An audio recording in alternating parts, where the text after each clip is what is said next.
Dukun itu kan penipu. Bahasanya aja. Dukun itu penipu. Apa yang dibuat? Dia menipu manusia, tipu dayanya. Hanya saja dukun waktu itu main dengan mistis. Dukun sekarang mungkin tidak mistis. Hanya saja bermain dengan tipu daya yang lebih modern.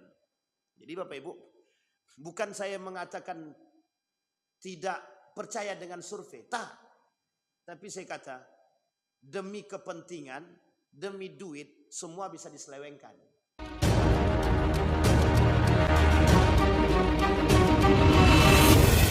Allahumma salli wa sallim wa barik ala hadha an-nabiyil karim. Allahumma salli ala Muhammad wa ala ali Muhammad fil alamin innaka Hamidum Majid.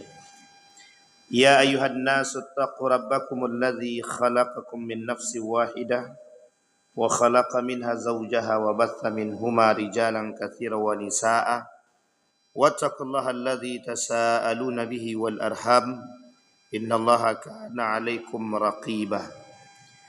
Wa qala Allah ta'ala ya ayyuhalladzina amanu taqullaha wa qulu qawlan sadida yuslih lakum a'malakum wa yaghfir lakum dhunubakum wa man yuti'illaha wa rasulahu faqad faza fawzan 'azima. Puji syukur kehadirat Allah dengan mengucapkan alhamdulillahirabbil alamin. Berselawat kepada Nabi dengan mengucapkan Allahumma salli ala Muhammad wa ala ali Muhammad fil alamin innaka Hamidum Majid.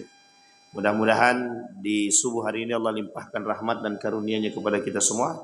Allah berkahi, Allah sehatkan, Allah kuatkan kita semua insyaallah. Kita yang hadir husnul khatimah. Amin ya rabbal alamin.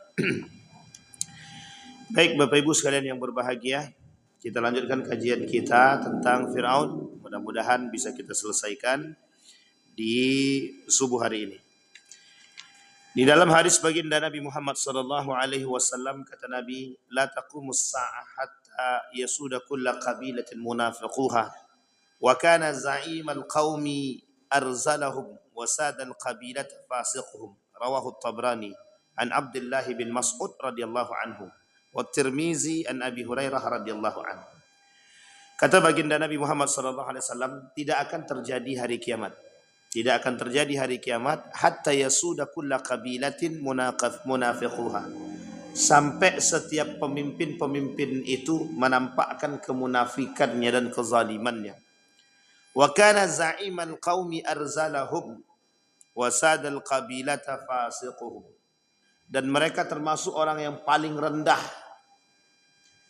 yang paling hina. Dan mereka semua kabilah mereka masuk dalam kategori kefasikan. Hadis diriwayatkan oleh Tabrani dari Ibnu Mas'ud radhiyallahu anhu dan Tirmizi dari Abi Hurairah radhiyallahu anhu. Di dalam karakter Fir'aun yang pernah kita bahas sebelumnya, kita rujuk kepada poin yang ke-8 daripada karakter Fir'aun. Di dalam Al-Quran, dalam surat Yunus Allah berkata, kata Allah, qalu ajitana litalfitana amma wajadna alaihi aba'ana wa takuna lakum al-kibriya fil ardi wa ma nahnu lakuma bimu'minin. Mereka takut kekuasaannya akan direbut oleh Musa dan Harun. Sehingga mereka berkata, apakah engkau datang kepada kami untuk memalingkan kami dari apa yang telah atau yang kami dapati dari nenek moyang kami. Kemudian kami mengerjakannya atau menyembah berhala, dan agar kamu berdua mempunyai kekuasaan di bumi negeri Mesir. Kami tidak akan mempercayai kamu berdua. Karakter yang ke-8 dari sekian banyak karakternya Fir'aun tersebut yang Allah sebutkan di dalam Al-Quran, anti reformasi.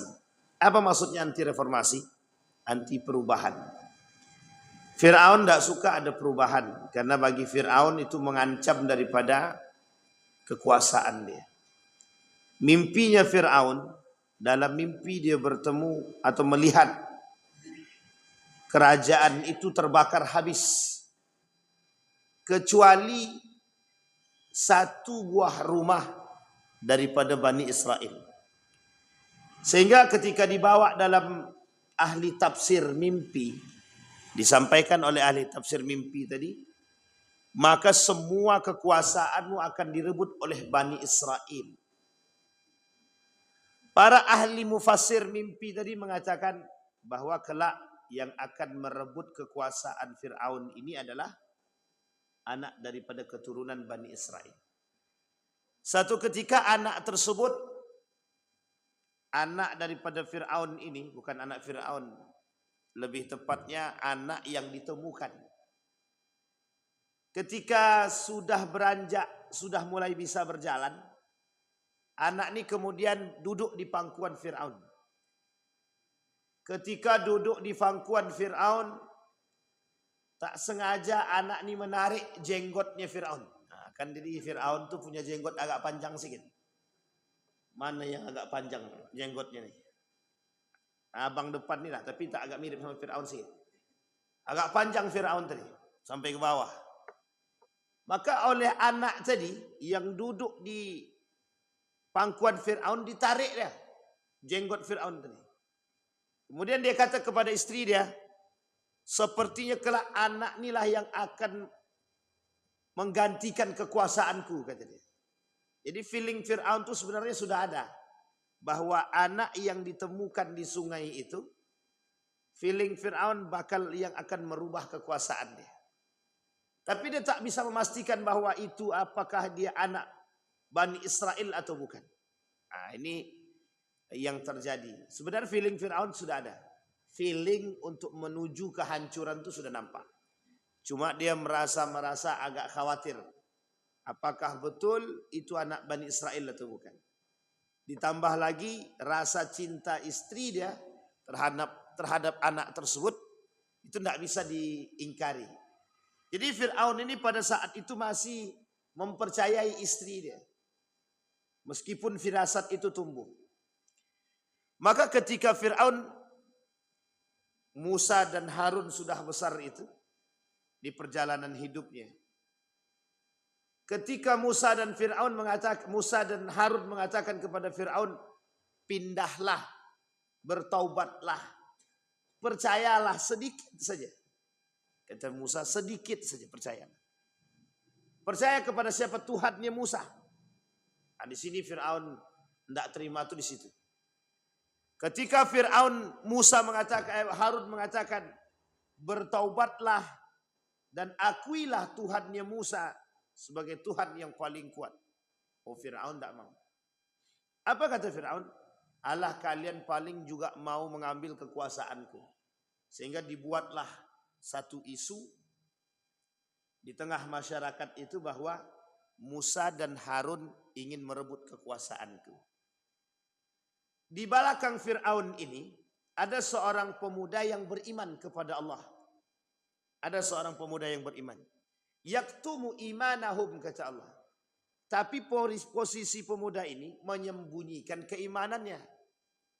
Di yaktumu imanahu, dia sembunyikan keimanannya. Ketika pemuda ini menyembunyikan keimanannya, pemuda ini sebagai penasehat kerajaan. Apa kata penasehat kerajaan? Kalau memang dia betul, kalau memang dia benar, beriman kita kepada dia, atau dia mengatakan mengutarakan keimanan. Ketika kita berpaling daripada kebenaran keimanan yang dia sampaikan, maka rusaklah kita. Nah, ini bahasa penasehat tadi. Maka apa salahnya? Biarkan dia menyebarkan keimanan dia. Kalau dia salah, maka dia akan menemukan azab dia. Maka dia akan mendapatkan azab dia. Nah, ini disampaikan oleh penasehat. Tapi Fir'aun lagi-lagi tak mendengarkan itu. Tapi yang didengar oleh Fir'aun adalah Haman. Sekretaris handal dia. Namanya Haman. Yang karakter Haman Allah sebutkan juga di dalam Al-Quran. Sebagai pembisik ulung. Jadi penasehat itu tak mempan di telinganya Fir'aun. Maka yang paling mempan itu pembisik ulungnya. Nah, ini provokator terbaiknya. Namanya Haman. Nah, maka dikatakan oleh Allah, diabadikan di dalam surat Yunus ayat 78 tuh. Musa dan Harun, kami ini tidak butuh perubahan. kami tahu kalian berdua itu menghasut masyarakat atau mengatakan kepadaku agar bertobat, agar kalian berdua ambil kekuasaanku. Nah, disinilah ketidakpercayaan Fir'aun. Pada nomor yang ke-9, karakter daripada Fir'aun tadi. Maka apa yang bisa dilakukan oleh Fir'aun ketika melihat karakter Musa dan Harun seolah-olah ingin mengambil kekuasaan dia, maka dia lakukan penyiksaan terhadap Musa dan Harun. Ini nanti kita bisa ilustrasikan. Jadi begini, bahasa sederhananya begini. Musa, Harun, kau ingin merebut kekuasaanku. Kalau memang kau mau merebut kekuasaanku, tinggal tunggu tanggal main. Nah, jadi disiksalah. Siapapun yang mengikuti daripada Musa dan Harun, siksa. Kalau perlu Musa dan Harun tuh ambil, cari, siksa dia. Jangan sampai dia merusak kekuasaan kita. Nah sekarang begini ilustrasi. Ada jabatan, kekuasaan. Jadi untuk merebut kekuasaan ini, nah nanti siapa yang mau merebut kekuasaanku? Cari dah orangnya. Apa yang bisa dibuat? Yang bisa dibuat, buat isu. Nah, buat isu dulu. Pengikut-pengikutnya, misal sekarang gubernur baru misalnya. Ini contoh aja nih. Gubernur baru naik misalnya. Siapa pengikut-pengikut gubernur sebelumnya? Singkirkan. Wah, nanti yang akan merusak kekuasaan dia. Yang akan merusak posisi dia. Maka harus disingkirkan. Apapun caranya. Sekalipun harus memfitnah. Misal, difitnahlah orang-orang sebelumnya. Atau orang-orang yang lawan saingnya. Banyak pokoknya fitnahnya. Dituduh korupsi. Dituduh pezina. Dituduh peminum. Dituduh kerjasama dengan kaum munafik. Dituduh kerjasama dengan orang-orang asing misalkan. Semua ini dilakukan hanya untuk menyingkirkan lawan. Biar lawan ini tak bisa duduk. Dan itu sudah dilakukan Fir'aun pada masanya. Jadi kalau orang sekarang itu melakukan perbuatan seperti ini, itu sebenarnya terlambat. Dia mencontoh Fir'aun tapi tak seberani Fir'aun. Fir'aun itu terang-terangan. Memusuhi Musa itu terang-terangan. Nah, kalau sekarang memang terang-terangan. Cuman membunuhnya langsung lewat perintah. Kata Fir'aun, bunuh Musa itu. Bunuh Harun. Cuman orang sekarang tak sebagak Fir'aun. Berlagak seperti Fir'aun. Tapi tak segalak Fir'aun. Nah itu dia. Jadi tak sebagak Fir'aun, berlagak seperti Fir'aun. Pokoknya buat fitnah. Apapun fitnahnya. Siapapun pendukung-pendukungnya, singkirkan. Jadi nanti ditengok tuh. Ini Pak Zuardi pendukung kabilah sebelah. Nanti Pak Zuardi tak usah kasih jabatan. Biar non-job aja. Kalau perlu dimutasi sejauh mungkin. Biar tak merusak. Jadi sebenarnya karakter-karakter Fir'aun itu. Maka yang dikatakan oleh para ulama itu. Mawas diri agar tidak terjadi Fir'aun pada diri kita itu seperti itu. Karena memang karakter Fir'aun ini itu karakter yang pasti akan terjadi dan banyak dilakukan oleh umat. Apa kata Allah? Qala aamantum lahu qabla an adana lakum innahu lakabirukum alladhi 'allamakumus sihr falsawfa ta'lamun la uqatti'adna aydiyakum wa arjulakum min khilafin wa la usallibanna ajma'in wa la usallibannakum ajma'in. Apa kata mereka? Dan Fir'aun berkata, mengapa kamu beriman kepada Musa sebelum aku memberikan izin kepadamu? Ini dia. Jadi Fir'aun melarang orang-orang untuk beriman kepada Musa sampai ancamannya adalah ketika mereka melakukan atau beriman kepada Tuhannya Musa atau Musa, maka otomatis siksaan demi siksaan akan Fir'aun berikan. Diambil, pernah terjadi pada masa Umar bin Khattab itu. Jadi sebelum Umar bin Khattab masuk ke dalam Islam itu, sebelum Umar datang ke rumah adiknya itu, Umar habis menyiksa budak perempuan dia. Di budak perempuan Umar pernah disiksa sebelum Umar masuk Islam. Tapi Umar kata begini, karena dia sudah capek menyiksa, hampir tiap hari disiksa. Karena perempuan ini beriman kepada Allah. Kata Umar bin Khattab, dah pergi je lah, capek saya menyiksamu. Akhirnya pergi. Perempuan ini dibebaskan secara terpaksa dibebaskan karena terus-terus beriman kepada Allah. Tapi ternyata dilalah di hari itu juga Allah menunjukkan atau menuliskan yang lain dalam hatinya Umar bin Khattab masuk ke dalam Islam. Nah, ini kelebihan daripada Umar bin Khattab. Abu Lahab, Abu Jahal yang mengetahui kebenaran Islam, memang Allah tutupi mata hati dia untuk tidak menerima Islam sama sekali. Berpaling daripada kebenaran.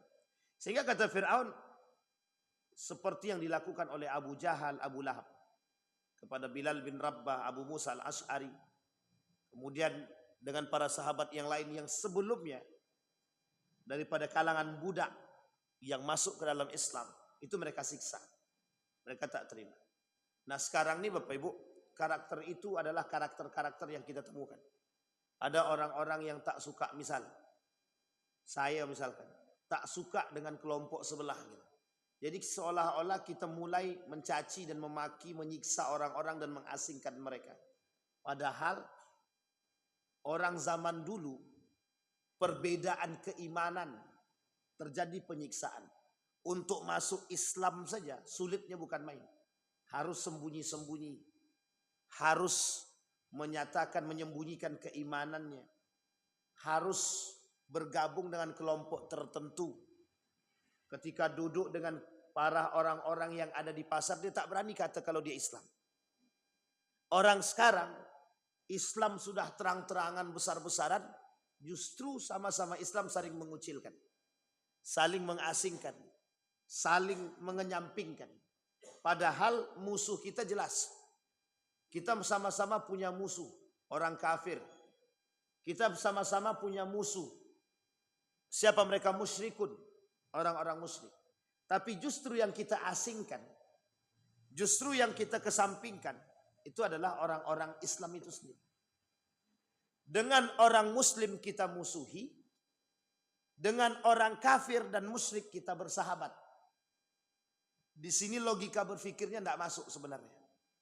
Dengan orang kafir dan musyrik kita bersahabat, dengan orang Muslim kita bermusuhan. Dengan masjid sebelah kita berkelahi, dengan gereja samping kita menjaga. Nah, ini poin penting. Jadi karakter Fir'aun juga ini sebenarnya. Makanya saya kata, oh ini kenapa dunia ini seperti ini? Karena memang sudah terbalik. Arus berfikirnya sudah terbalik. Kalau Rocky Gerung kata akal sehat itu dah tak ada.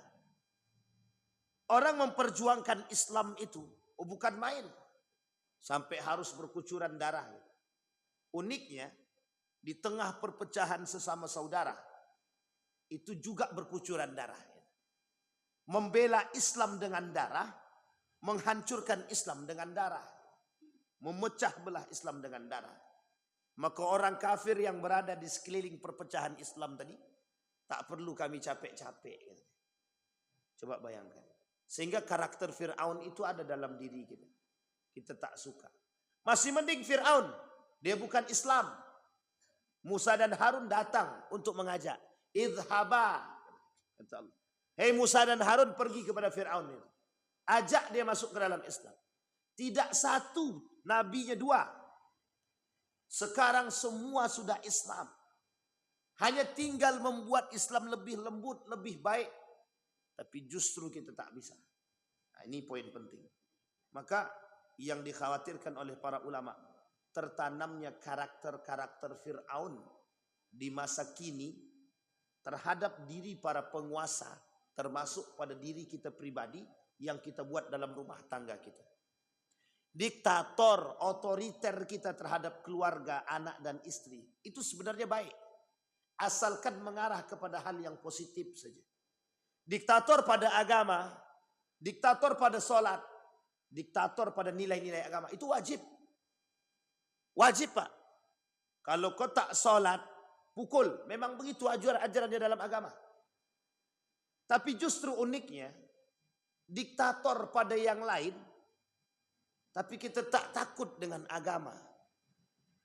Justru anak jauh daripada agama, dekat kepada hal kemaksiatan.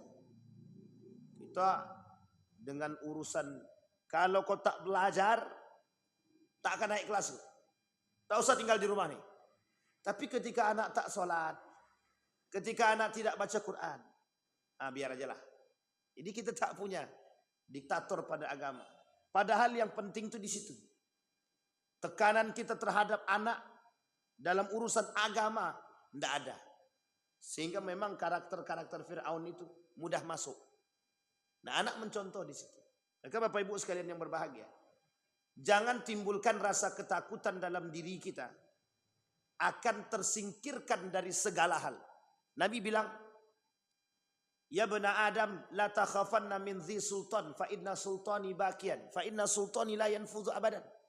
Apa kata Nabi dalam hadis kursi itu? Hei anak Bani Adam, jangan kalian takut dengan kekuasaan. Kenapa Allah sebutkan? Karena ini Fir'aun betul. Ini Fir'aun betul. Mohon maaf. Kalau Bapak Ibu tanya sama para pemimpin sekarang, siapa di antara para pemimpin sekarang nih yang mau kepemimpinannya dipanjangkan sampai 20 tahun? Saya kira Bapak Ibu tak ada yang nolak. Misal. Tanya sama Pak Abdul Wahid misalkan. Pak, mau enggak Bapak kepemimpinan Bapak sampai 50 tahun? Saya kira agak sulit untuk bilang tidak itu. Karena orang-orang sekarang ini dengan jabatan itu, dengan kekuasaan itu, kalau bisa jangan mundur, harus maju. Maka kalau kita tanya sama para pemimpin pejabat itu, tidak mau dia kalau cuma sekedar 2 tahun, 3 tahun, 5 tahun, tidak mau. Makanya pada masa era Jokowi itu sempat ingin trisut. Ingin 3 periode. Kalau perlu jangan 3 periode. 1 abad pun ambillah. Kalau dia mau. Ini poin Pak. Pada masa Soeharto berapa puluh tahun? 30 lebih. Berarti berapa abad tuh? Berapa periode? 1, 2, 3, 4, 5, 6 periode. Tambah lebih sedikit. Itu kalau kurang 32 tahun, kurang 3 tahun lagi. Kalau sempat 30 tahun memang dapat piring cantik dah tuh. Berapa abad? 7 periode. Hampir 7 periode. Ada enggak? Karena penikmat kekuasaan. Apa nikmatnya kekuasaan? Kenapa orang zaman dulu, para ulama terdahulu, takut dia? Naiklah. Tak berani dia. Tak sanggup. Karena beban dia berat. Tahu dia pentingnya. Tahu dia beban dia. Tahu dia kemaksiatan dia. Tahu dia dosa dia. Karena pundak nih sudah berat dengan anak dan istri. Tambah manusia yang banyak. Kalau Riau, seluruh penduduk Riau ini, di sinilah beban dia. Ada di pundak gubernur kita sekarang. Jangan main-main dengan jabatan dan kekuasaan. Jangan merasa enak nikmat. Jangan kira bisa tidur santai kita dalam kamar itu. Tidak bisa. SBY pernah kata SBY itu, tidur itu hanya sedikit saja. Hanya berpikir bagaimana tentang umat, itu tidur itu cuma sedikit. Belum lagi kita tidak diperkuat dengan sesuatu. Makanya Sultan Abdul Hamid II itu dia punya kelebihan.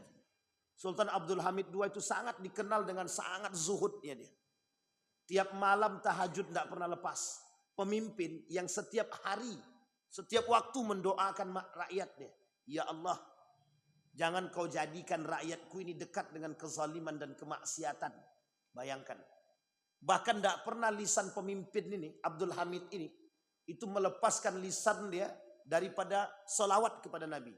Satu ketika, 1 hari saja, dia tak bersolawat. Datang seorang pemuda yang mengaku pemuda ini itu punya hutang, ingin melunasi hutang. Sehingga pemuda ini bermimpi bertemu dengan baginda Nabi Muhammad SAW. Ketika bermimpi dengan Nabi, cuma ingin menyampaikan, Nabi suruh sampaikan 1 hal saja. Sampaikan kepada Abdul Hamid bahwa hari ini dia belum bersolawat kepadaku. Datang pemuda yang punya hutang ini tadi, masuk ke istana, bertemu dengan Sultan Abdul Hamid. Diberikan oleh Sultan Abdul Hamid duit untuk melunasi hutang dia. Karena apa? Sudah menyampaikan pesan Nabi melalui pemuda tersebut. Bayangkan hari-harinya Sultan Abdul Hamid itu, tanpa ada lisan dia basah dengan zikir. Itu yang kita harapkan dari pemimpin kita sekarang. Yang kita harapkan dari mereka, tangan mereka tak lepas daripada zikir. Hati mereka tak lepas daripada zikir. Kenapa? Fir'aun ini, karakter Fir'aun ini mengintai dia. Yang 16 karakter ini, itu sedang mengintai dia. Di mana celah masuk? Di mana celah? Ketika joget, masuk dia tuh.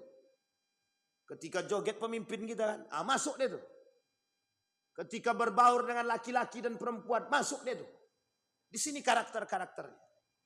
Maka kalau tak kuat iman jadi pemimpin, hancur. Maka orang-orang yang jadi pemimpin itu sebenarnya pilihan. Sangat pilihan. Bagaimana tidak? Karena doa dia Allah kabulkan. Doa seorang pemimpin yang baik, itu Allah kabulkan. Kita lihat Harun Ar-Rasyid. Seorang pemimpin yang dinasehati oleh orang gila. Dari hasil nasihat tersebut, dia selalu menasehati rakyat-rakyat dia. Keluar satu ketika Harun Ar-Rasyid. Seperti manusia biasa. Ketika keluar dalam keadaan sakit. Dia tengok, dia kata rakyat dia. Sakit-sakit, didoakan sama dia. Pemimpin yang mendoakan rakyat. Ya Allah, semoga engkau sembuhkan rakyatku ya Allah. Nah, coba bayangkan. Nah, kita butuh yang seperti ini. Persoalan seperti ini, itu persoalan yang langka hari-hari ini kita temukan. Seorang pemimpin yang mendoakan rakyat dia. Yang datang melihat. Maka kalau tak kuat pemimpin kita dengan iman dia tak kuat. Dengan Quran dia jauh. Dengan zikir dia lepas. Dengan selawat dia tak basah lisan dia. Maka kemungkinan intayan-intayan yang di atas dia sekarang. Untuk merasuki diri dia. Itu akan terjadi. Nah, ini kita harus hindari. Maka Bapak Ibu sekalian yang berbahagia. Kembali kepada poin kita tadi. Fir'aun, karakter-karakter Fir'aun ini mengintai, sedang mengintai. Bahkan Allah kata Nabi dengan iblis ketika diskusi itu, siapa kawanmu dari golongan iblis?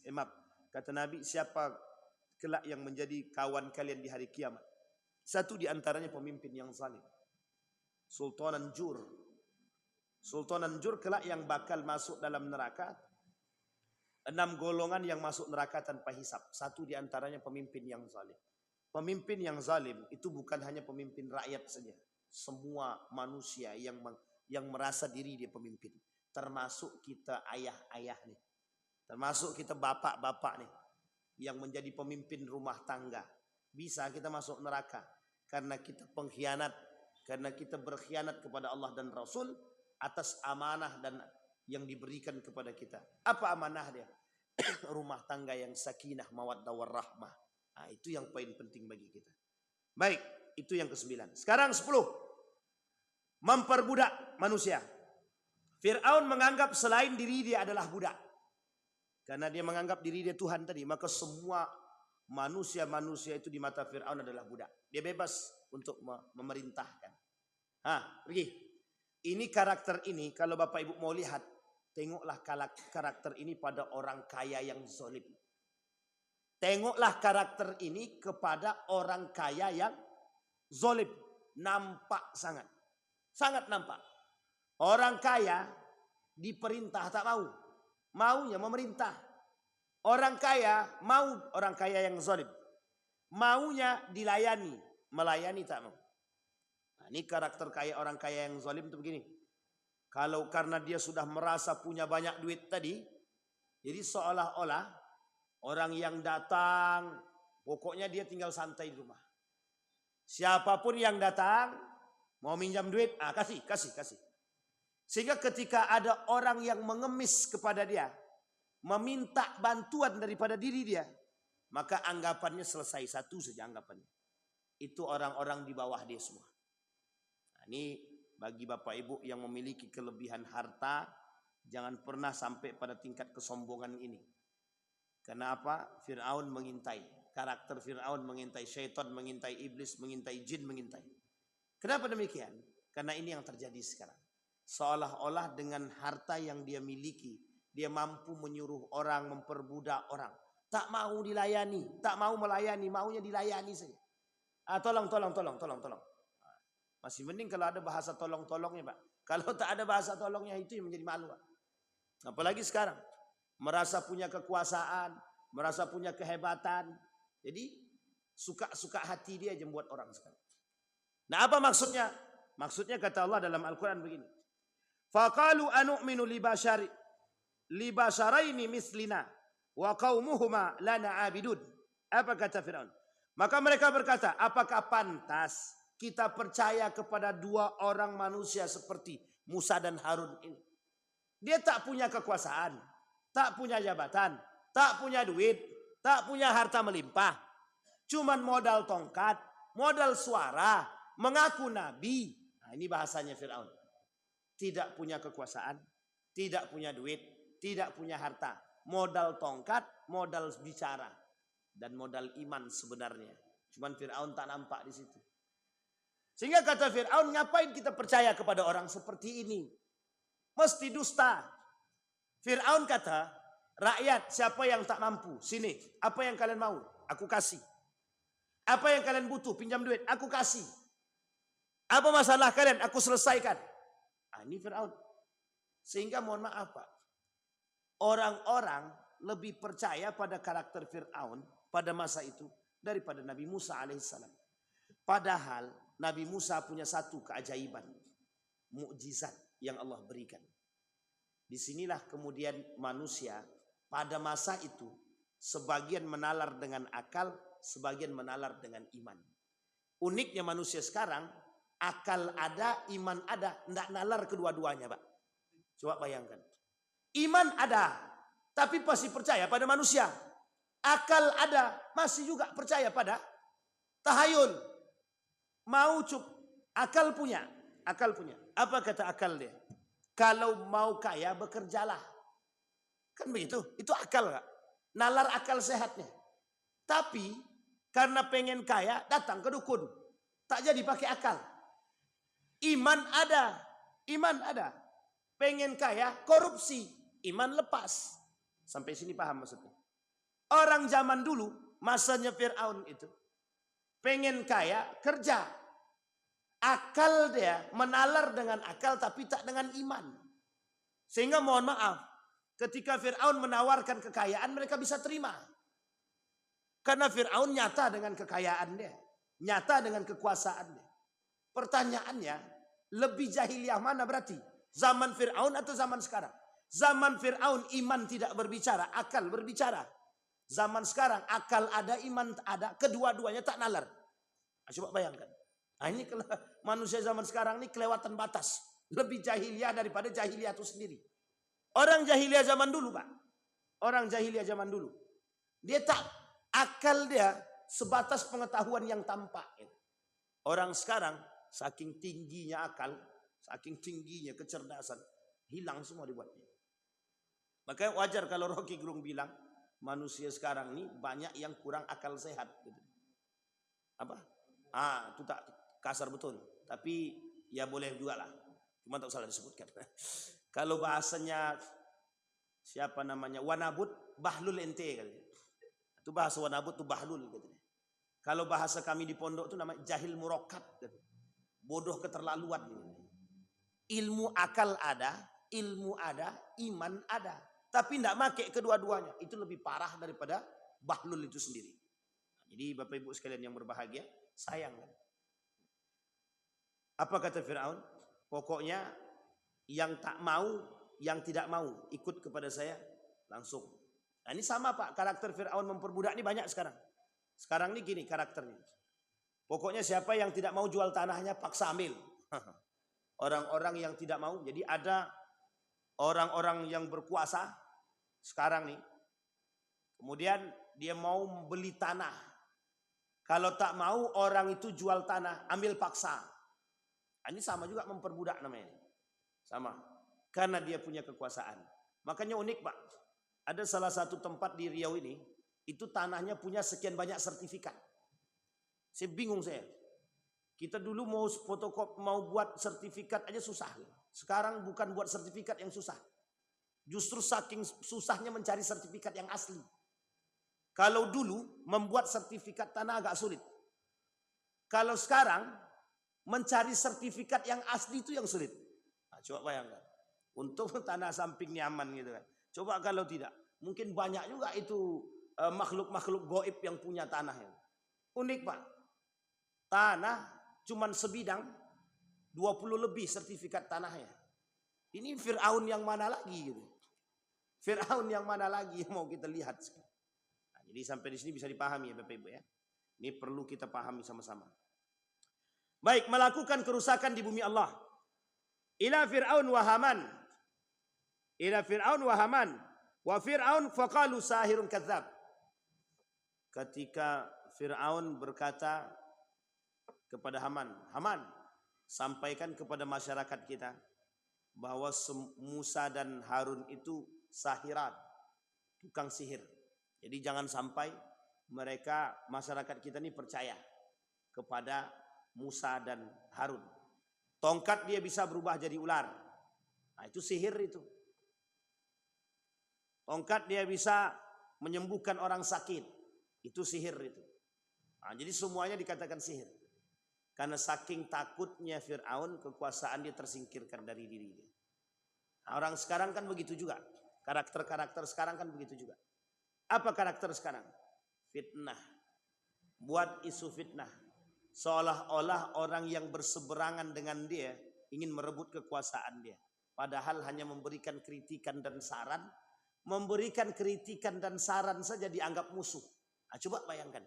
Sekarang pertanyaannya bagaimana cara kita memberikan kritikan dan saran. Sementara dalam kampanye mereka, berikan kritik dan saran Anda. Ketika dikritik, disaran, adik katanya ingin mengambil kekuasaan dia. Sekarang pertanyaannya susah bersusah kita. Silakan kritik dan saran. Kami menerima pendapat yang lain. Setelah diberikan pendapat, atau usah lagi gitu. Jadi seolah-olah musuh dibuat dia. Seolah-olah orang-orang yang berseberangan dengan mereka adalah lawan. Seolah-olah orang-orang yang berseberangan dengan mereka. Nah, ini dilakukan oleh Fir'aun.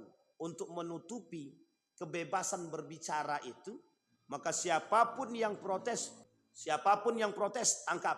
Nah, kalau sekarang seperti itu, kalau ada sekarang orang protes tangkap, orang protes itu ditembak mati, berarti lebih parah daripada Fir'aun itu sendiri. Pernah terjadi Ustaz pada masanya. Kita tak katakan itu Fir'aun. Tapi pada masanya pernah terjadi. Nah kalau sekarang seperti itu, berarti Fir'aun itu. Fir'aun. Kalau ada orang kritik, memberikan saran, kemudian harus dimusuhi. Apa beda dengan Fir'aun? Tak ada bedanya dengan Fir'aun. Baik. Nah Fir'aun satu karakter dia. Melakukan kerusakan di muka bumi. Pertanyaannya, di mana letak kerusakan yang dilakukan oleh Fir'aun? Ada kerusakan, ada. Wa Qarun, wa Fir'aun, wa Haman. Wa laqad ja'ahum Musa bil bayyinati fastakbaru fil ardi wa ma kanu sabiqin. Kata Allah, datang Musa sama Fir'aun, sama Harun kepada Qarun, Fir'aun dan Haman. Apa yang menyebabkan kerusakan di muka bumi ini? Yang terjadi pada diri mereka ketiga-tiganya. Kibriya. Kibriya itu kesombongan. Kesombongan mereka itu kalimatnya dalam Al-Quran bukan lagi menggunakan mutakabbir, bukan, tapi kibriya. Kibriya itu tingkat kesombongannya sudah tinggi. Sehingga saking tinggi tingkat kesombongannya mengaku diri dia Tuhan, itu puncaknya. Qarun mengaku diri dia manusia paling terkaya di muka bumi ini. Saking sombongnya dengan usaha dia sendiri. Dia mengatakan bahwa semua harta benda ini hasil dari jerih payah dia. Sama dengan Fir'aun. Kekuasaan semuanya di tangan Fir'aun. Sampai-sampai Fir'aun mengaku Tuhan. Itu kibriya tertinggi. Kesombongan tertinggi itu di situ. Puncaknya di situ. Maka Bapak Ibu, seperti yang terjadi pada Israel misalkan. Ketika Netanyahu mengatakan negara adik kuasa itu bukan Amerika. Negara adik kuasa itu adalah Israel. Yang tidak ada satupun negara di muka bumi ini yang bisa melawan. Tapi hancur juga kan oleh Iran. Jadi Allah tunjukkan. Jangan lo kata tidak ada yang lebih tinggi. Dalam bahasa Al-Quran itu fauqa kulli dzi ilmin alim. Sama Pak sebenarnya. Orang-orang berilmu itu jangan sombong dulu. Karena di atas segalanya masih ada orang yang lebih. Fauqa kulli dzi ilmin alim. Jadi jangan merasa paling kaya karena di atas kita masih ada yang lebih kaya. Jangan merasa berkuasa karena di atas kita masih banyak mereka yang berkuasa. Jangan merasa berilmu karena di atas kita masih banyak orang-orang yang lebih berilmu. Sehingga mohon maaf, Ini yang kesombongan-kesombongan seperti ini yang melakukan kerusakan. Sehingga Bapak Ibu, kesombongan-kesombongan seperti ini cenderung akan mengalirkan karakter yang akan membuat dia memaksa orang untuk melakukan sesuatu. Kita ambil contoh. Orang yang sombong itu sulit menerima nasihat. Orang yang sombong merasa semua yang dia lakukan itu benar. Merasa semua yang dia lakukan itu baik. Merasa semua yang dia buat itu sudah tepat. Nah, ini Bapak Ibu ya, untuk kita semua pribadi. Kita ambil contoh. Bapak Ibu sombong, angkuh, merasa diri sudah paling benar. Pertanyaannya adalah, dampaknya kepada siapa saja kesombongan itu? Yang paling besar pada diri kita. Kemudian pada siapa? Pada yang lain. Sehingga apapun akan kita lakukan, kerusakan demi kerusakan terjadi karena kesombongan, keangkuhan. Kita ambil contoh lain. Ketika Anies Baswedan memiliki ide-ide cemerlang untuk diberikan kepada Jakarta waktu itu. Tapi karena kesombongan para pemimpin-pemimpin yang angkuh, yang sombong itu menolak apa yang diberikan daripada ide-ide yang baik tadi. Seolah-olah apa yang dia buat lebih baik. Ternyata tak lebih baik dari apa yang disarankan. Nah, ini penting, Pak. Jadi kadang-kadang masukan orang itu pasti bisa memberikan yang terbaik. Setidaknya kita bisa mendengarkan dulu. Jadi kita kadang-kadang kata guru dia, anak bapak nih di sekolah agak nakal sedikit. Jangan kau kata-kata anakku nakal. Tidak ada anakku nakal. Kami didik dia dengan baik. Sudah jelas anak itu bikin kerusakan di sekolah. Masih juga dibilang. Nah, ini contoh-contoh orang-orang yang angkuh dan sombong. Yang tak bisa menerima kritikan. Nah, seperti ini banyak. Dan kita takutkan pemimpin-pemimpin yang punya karakter seperti ini merusak. Dikritik tak mau. Merasa paling hebat. Rupanya justru rusak. Nah, sama juga Pak. Pengurus-pengurus masjid yang tak mau dikritik-kritik itu juga bakal mendatangkan kerusakan. Insya Allah. Nah, kalau Pak Ketua kita sudah selesai. Semua masuk telinga kanan. Anda tahu keluarnya sebelah mana kan Ketua? Baik. Yang ke-12, menutup telinga. Baru kita sampaikan, menutup telinga daripada nasihat. Kata Fir'aun, aku tutup. Tidak mau dia menerima nasihat. Masuk telinga kanan, keluar telinga kanan. Jadi tak masuk deh. Jadi orang-orang seperti ini tak perlu kita tunjuk, lihat Fir'aun. Manusia sekarang begitu semua rata-rata. Manusia sekarang itu semua begitu. Karena memang ada ininya. Gimana bahasanya? Memang ada quote-nya, kata-katanya. Kalau ada orang yang memberikan kritikan padamu, tutuplah telinga. Aja sini memang sekarang ditutupi telinga. Tak ada lagi yang mau menerima nasihat sekarang. Kalau ada orang yang mengkritikmu, tutup aja telinga.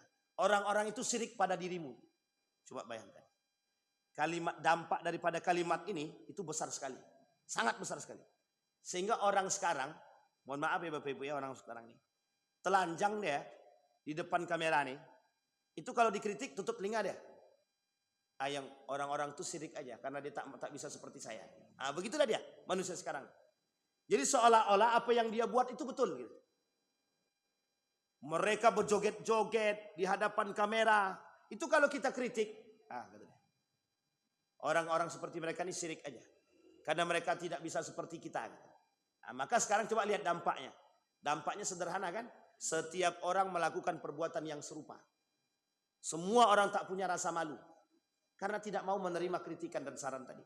Semua orang melakukan hal serupa. Sudah dinasehati, tetap juga. Sudah dikasih tahu.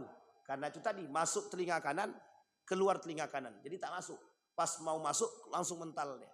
Karena sudah ditutup terlebih dahulu telinga tadi. Dia tak mau menerima nasihat. Kenapa begitu? Karena diri dia sudah menganggap paling baik, paling benar. Merasa semua yang dia buat itu sudah selesai.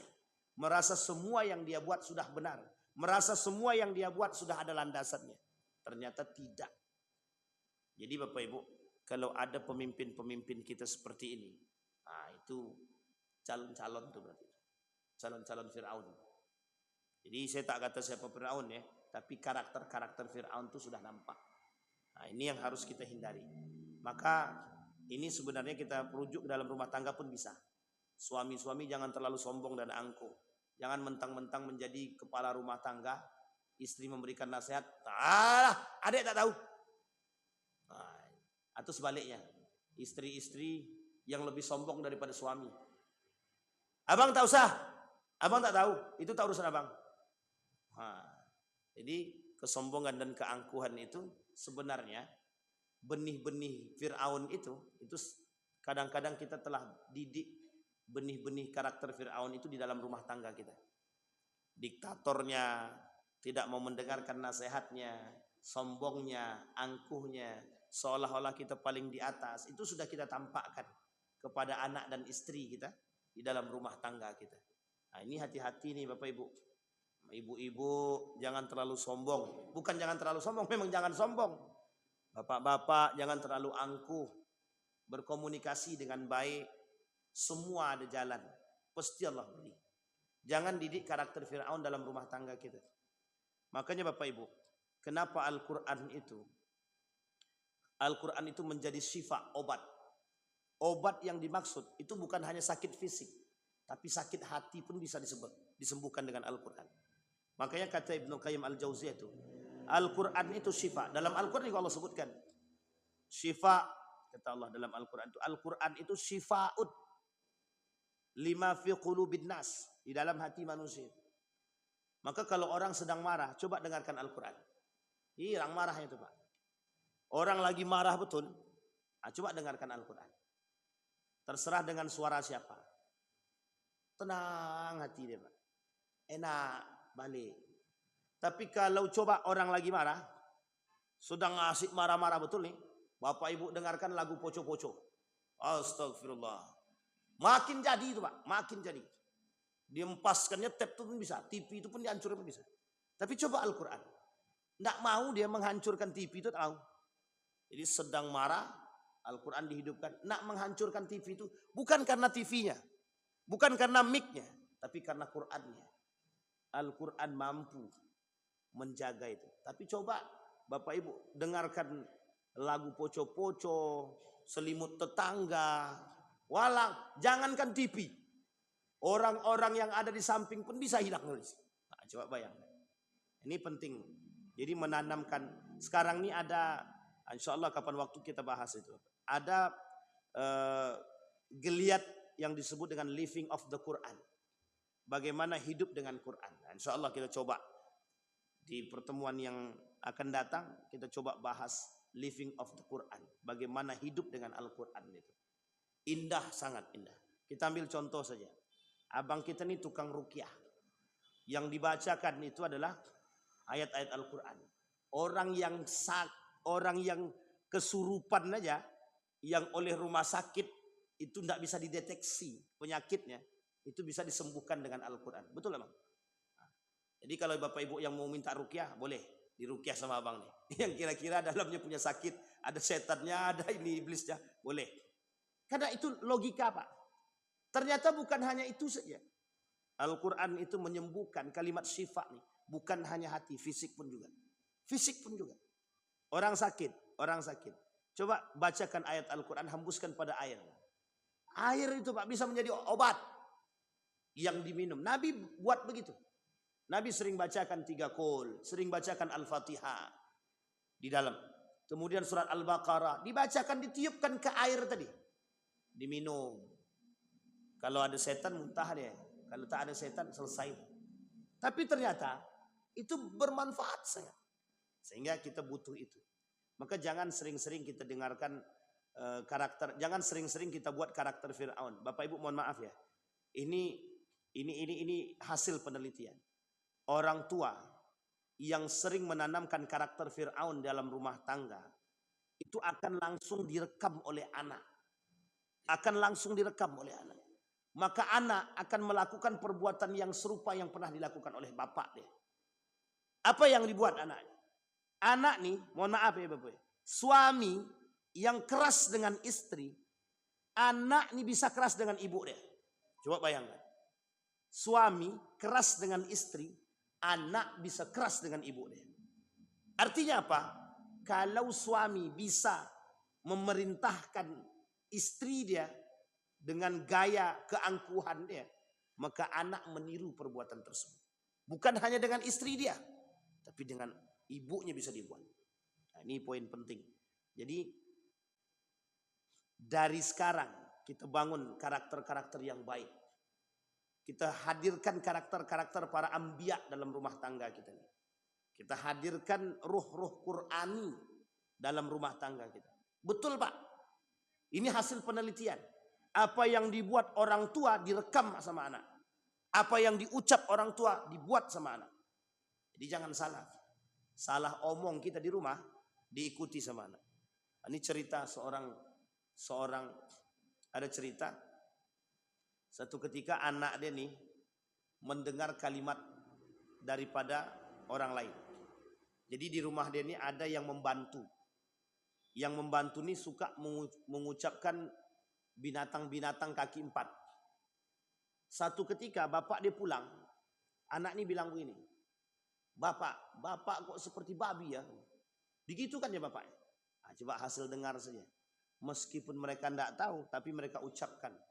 Tidak maksud dia apa yang disebut dengan babi itu, tapi karena dia mendengarkan kalimat terus. Ini baru mendengarkan ini. Belum masuk pada karakternya, baru mendengarkan. Coba bayangkan. Nah, ini yang kemudian yang harus kita. Nah, manusia sekarang begitu Pak. Kita ini kan merekam. Karakter-karakter daripada manusia-manusia sekarang ini direkam. Siapa yang merekam? Merekam dengan orang-orang yang mengikuti mereka. Apa yang dia buat? Maka mohon maaf, kenapa korupsi itu susah diberantas? Karena turun-temurun, mendarah daging. Orang yang sebelumnya melakukan, orang yang pertama kali melakukan korupsi, dilihat dengan oleh bawahan dia. Nanti bawahan dia naik, karena korupsi ini tidak dihukum misalkan. Atau biasa saja gitu. Hukumannya enjoy. Korupsinya triliunan, suruh balikkan cuma miliaran. Kira-kira masih untung atau masih rugi? Tidak apa-apa, laku di penjara. Yang penting kan dalam penjara tuh bagus tempatnya, kasurnya oke, ada TV-nya kan gitu. Misal begitu, misal. Kira-kira mau enggak dia di penjara tuh? Enggak apa-apa, yang penting duitnya tak habis. Korupsinya triliunan, anggaplah 1 triliun. Disuruh balikkan duit 5 miliar. Masih untung berapa? Masih untung 995 miliar. Coba bayangkan, aman aja, aman Mbak. Jadi karakter itu ditengok, jadi turun-temurun dia. Makanya sekarang manusia senang korupsi. Jadi sekarang ini ada di video-video itu, video-video sindiran itu. Mantap sekali itu. Kenapa tidak korupsi? Lebih baik korupsi uang rakyat aja lebih enak, kata dia. Coba bayangkan. Jadi seolah-olah jadi mainan. Karena itu jadi bahan candaan. Jadi bahan permainan. Sehingga tak ada rasa takut. Karakter turun-menurun. Jadi diikuti Pak, diikuti. Kenapa? Maka kata ada satu video cuplikan itu begini. Maling ayam masuk penjara. Maling duit rakyat masuk penjara. Sekarang pilih mana? Enak mana? Maling ayam 5 tahun, maling duit rakyat 1 tahun. Lebih baik kami maling duit rakyat, katanya. Ini bahasa sindiran sebenarnya. Artinya apa? Saking bobroknya. Saking korupsi itu merajalelanya dulu.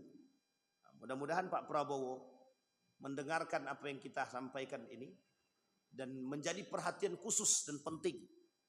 Dan mudah-mudahan para pelaku koruptor-koruptor ini sadar diri. Gimana mau sadar Ustaz? Iblis sudah merajalela, katanya. Itu susah juga.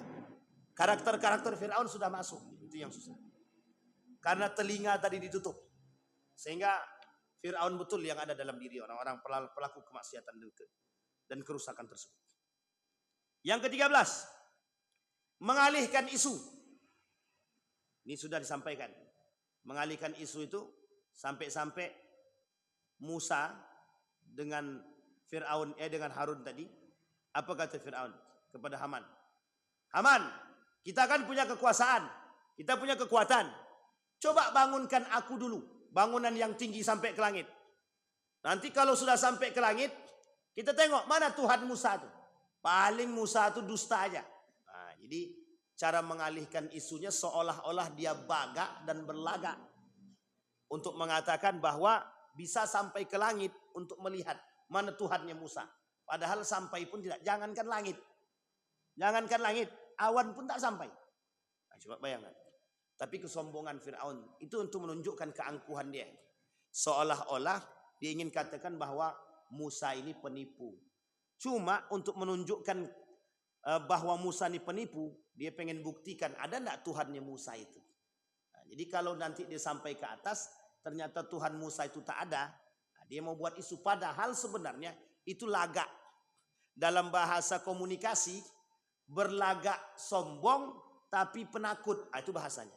Berlagak sombong tapi tak mampu. Berlagak sombong, berlagak kaya tapi miskin. Berlagak kuat tapi lemah. Nah, itu dia yang sesungguhnya. Fir'aun itu seperti itu sebenarnya.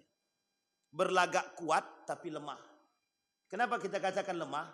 Karena kekhawatiran dan ketakutan akan tersingkirnya dari kekuasaan tersebut. Sehingga dia buatlah isu bahwa Musa ini penipu. Bahwa Musa dan Harun ini tukang sihir. Kemudian 14. Mempunyai penyihir. Nah, ini tukang dukun. Nah, ini jangan tersinggung ya Bapak Ibu ya. Jangan tersinggung. Kenapa kita katakan para orang-orang yang sekarang ini banyak yang meniru karakter Fir'aun? Karena banyak juga demi kekuasaan itu mereka datang ke dukun. Datang ke tukang santet, datang ke jin, datang ke mbah dukun.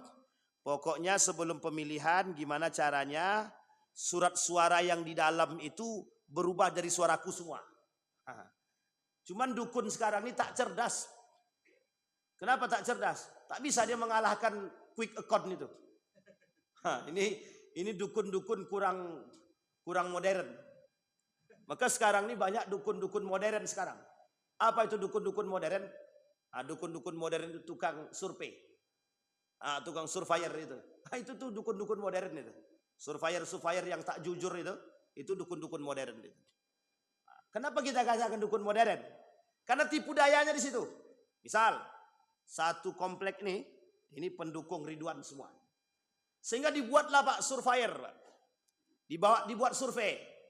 Kira-kira di sini menang siapa? Kalaulah rata-rata di sini mendukung Ridwan. Kemudian kita buat pula survei di sini. Demi duit tadi. Kira-kira yang menang siapa? Ridwan apa Didik? Jelas Ridwan pendukung Ridwan. Dibuat survei di situ. Jelas menang Ridwan. Karena pendukungnya jelas. Jadi model-model survei begini nih sama kayak mohon maaf ya dukun-dukun modern namanya. Jadi demi uang tipu daya bermain. Dukun itu kan penipu. Bahasanya aja. Dukun itu penipu. Apa yang dibuat? Dia menipu manusia, tipu dayanya. Hanya saja dukun waktu itu main dengan mistis. Dukun sekarang mungkin tidak mistis. Hanya saja bermain dengan tipu daya yang lebih modern. Jadi Bapak Ibu, bukan saya mengatakan tidak percaya dengan survei. Tapi saya kata demi kepentingan, demi duit, semua bisa diselewengkan. Semua bisa. Jadi sehingga setiap para calon itu, paslon-paslon itu, merasa menang semua. Surveiku menang. Ya jelas survei ente menang. Orang pilihannya, pemilihnya di situ semua. Tapi coba merata semua. Karena jujur tuh memang mahal. Sehingga sekarang ini tak ada yang mau jujur. Karena mahal itu tadi. Nah, jadi karena jujur nih mahal, lebih baik kami bohong Ustaz. Kenapa gitu? Bohong murah. Jadi harga bohong murah itu lebih enak daripada harga jujur mahal. Kalau harga mangga mahal, itu masih mending Pak.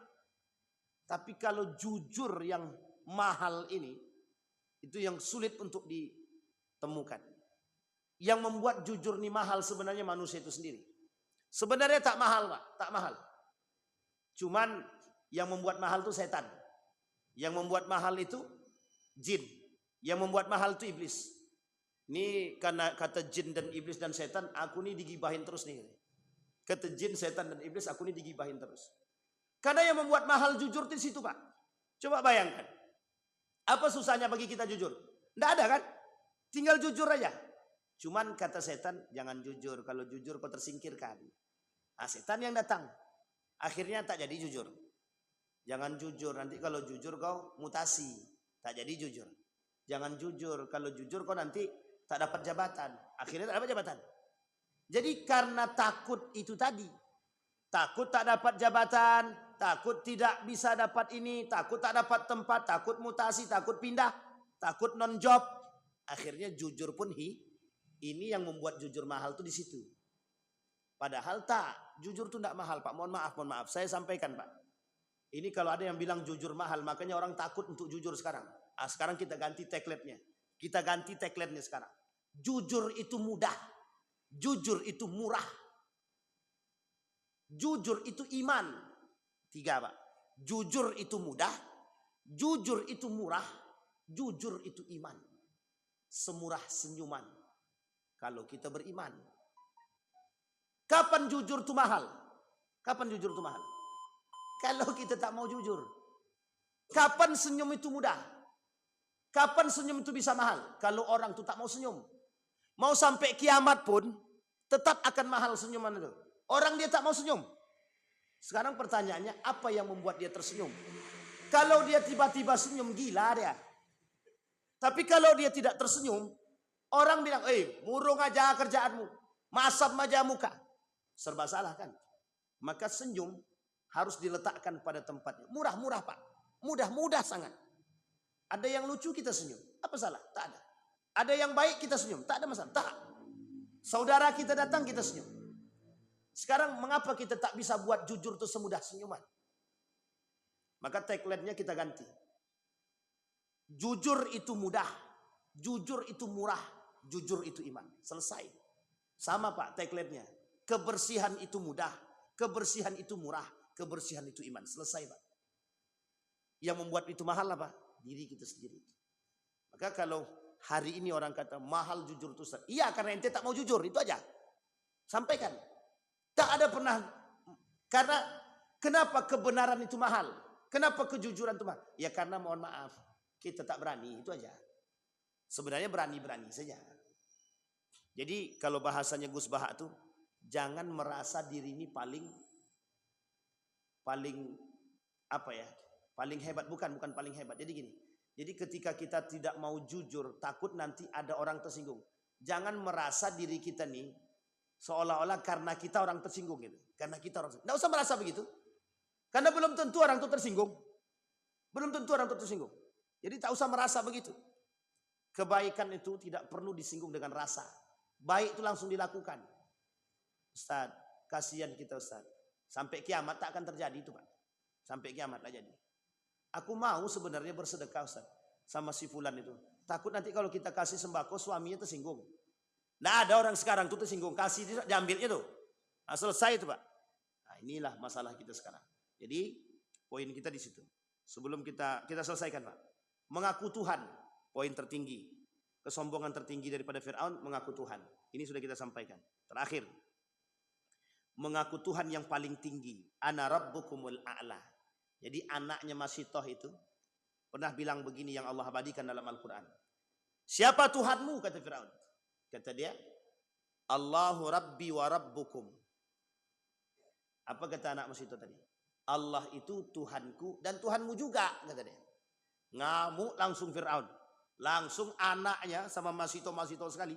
Dimasukkan ke dalam kuali besar tadi. Nah, inilah cerita kenapa anak Masitoh ini. Masitoh dan anaknya dimasukkan ke dalam kuali itu di situ. Gara-gara ayat ini tadi. Kata dia, ana rabbuk, Allahu rabbi wa rabbuk. Allah itu Tuhanku, begitu juga Tuhanmu. Sehingga Allah abadikan dalam Al-Quran, faqala ana rabbukumul a'la. Kata Fir'aun, salah. Akulah Tuhan yang paling tinggi, kata Fir'aun. Nah, maka Bapak Ibu, ini sering saya ulang-ulang. Apa yang sering saya ulang? Manusia hari ini mengaku Tuhan tidak. Hanya saja berkarakter seperti Tuhan iya. Mengaku iblis tidak, tapi berkawan dengan iblis iya. Mengaku iblis tidak, tapi melakukan perbuatan iblis iya. Jadi jangan tersinggung para pelaku-pelaku iblis. Ada film, judulnya apa namanya itu? Film setan itu. Bersemayam dengan iblis apa namanya itu?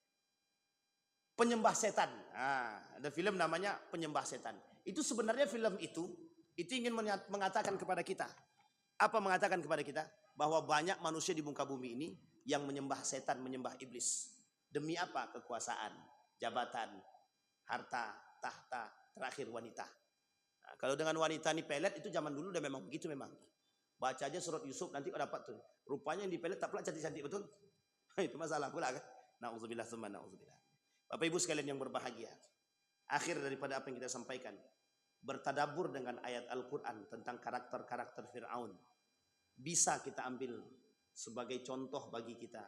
Agar kita bisa terhindar dari perbuatan-perbuatan ini. Insya Allah kalau kita dipanjangkan oleh Allah umur. Terus kita mencoba bertadabur dengan karakter-karakter pelaku kezaliman di dalam Al-Quran. Masih ada Haman. Masih ada yang lain. Masih ada Zulkarnain yang baik. Masih ada Qarun yang buruk. Maka kita mengambil ibrah daripada karakter mereka. Sehingga kita tahu dari 16 karakter tadi. Kita tanamkan dalam diri kita. Jangan 16-nya yang ditanamkan. Kebalikan daripada yang 16 tersebut. Sehingga apa yang tak bisa kita buat? Nabi menjauhkan diri dia dari 16 tersebut. Sehingga apa yang dilakukan oleh Nabi menjadi manusia yang terbaik dan mulia di hadapan Allah. Insya Allah kita semua mampu bertadabur dengan ayat-ayat Al-Quran.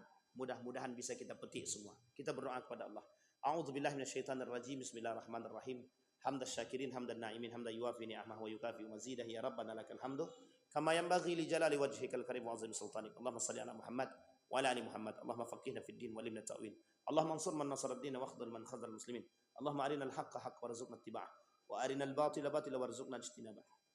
Allahumma anfa'na bima 'allamtana warzuqna 'uluman tanfa'una fid din wad dunya wal akhirah. Allahumma ansur man nasara ad-din wa akhdhal man khadhal muslimin. Allahumma ansur ikhwanana al-mujahidin fi Palestin wa fi Gaza wa fi kulli makan. Allahumma dammir al-yahud.